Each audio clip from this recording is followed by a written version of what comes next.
నేను ఎవరిని అనలేదే పలానా వాళ్ళ పేరు పెట్టి. బలైంది ఎవరు ఇప్పుడు?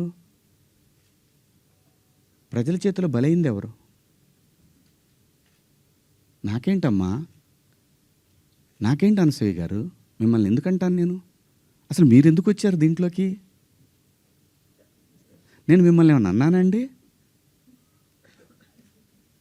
నేను అన్నాను, అమ్మా బయట నుంచి వచ్చిన హీరోయిన్లు కానీ మన హీరోయిన్లు, ఎగ్జాక్ట్ వర్డ్స్, హీరోయిన్లు కాస్త ఫంక్షన్లకు వెళ్ళేటప్పుడు కొంచెం మంచి బట్టలు వేసుకొని వెళ్ళడమ్మా, మనకి ఎందుకు ఈ దరిద్రం బయట, వాళ్ళందరూ ఎగబడతారు. నిన్న మనం అక్కడ చూసాం కదా, మనం కొత్తగా చూపించేది ఏదైనా తర్వాత ఒక పదం వాడాను, విచ్ ఈస్ రెడిక్యులస్. నాకు వాడకూడదు ఆ పదం. నాకు ఇప్పటికి కూడా అది ఎన్నాళ్ళు హాంట్ చేస్తా తెలియదు. నేనా ఈ పదం వాడింది అని. ఓకే, నేను మనిషినే, నాకు కర్మలు ఉంటాయి, పొరపాటు జరిగింది.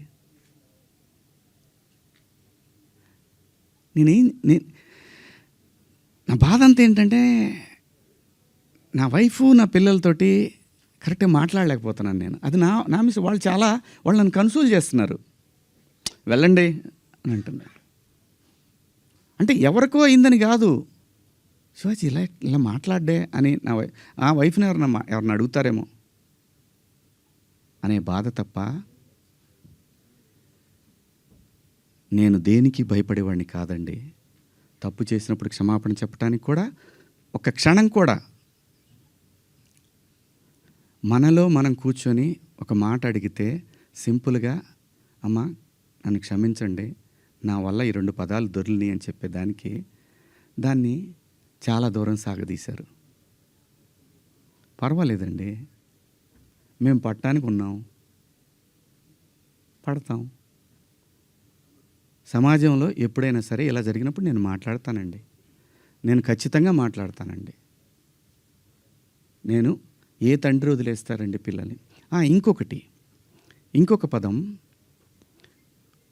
ఒకప్పుడు ఒక జర్నలిస్ట్ మేడం గారు స్వేచ్ఛ మగాడిచ్చాడా అనే అంటే ఇదే డివిజన్ తీసుకురావటానికి. నేను అన్న ఉద్దేశం ఏంటంటే, స్వేచ్ఛ ఎందుకు కోల్పోవాలంటే, ఒక ఇంటర్మీడియట్ చదివే పాప ఒక సెమీ బాడీ కనిపిస్తా స్లీవ్లెస్ వేసుకొని వెళ్తే ఆ పాప అబ్యూజ్కి గురైనప్పుడు ఆ తండ్రి అనుక్షణం వెంటుంటాడు. అప్పటిదాకా హాయిగా తిరిగిన పిల్ల వీళ్ళ ప్రేమలో, వీళ్ళ పొసెసివ్నెస్ వల్ల ఆ పాప తన ఫ్రీడమ్ని కోల్పోయినట్టు ఫీల్ అవుతుంది. అది దాని అర్థం. మీరందరూ పెద్దవాళ్ళమ్మా, ఎవరెవరైతే నన్ను దోషిగా సమాజం ముందు నిలబెట్టాలనుకున్నారో మీ అందరికీ వందనాలు. మీరు బాధపడ్డందుకు మీకు కూడా క్షమాపణలు. ఇది శివాజీ ఎందుకు, ఇంకా ఇంతకుముందు చాలా జరిగినాయి కదా,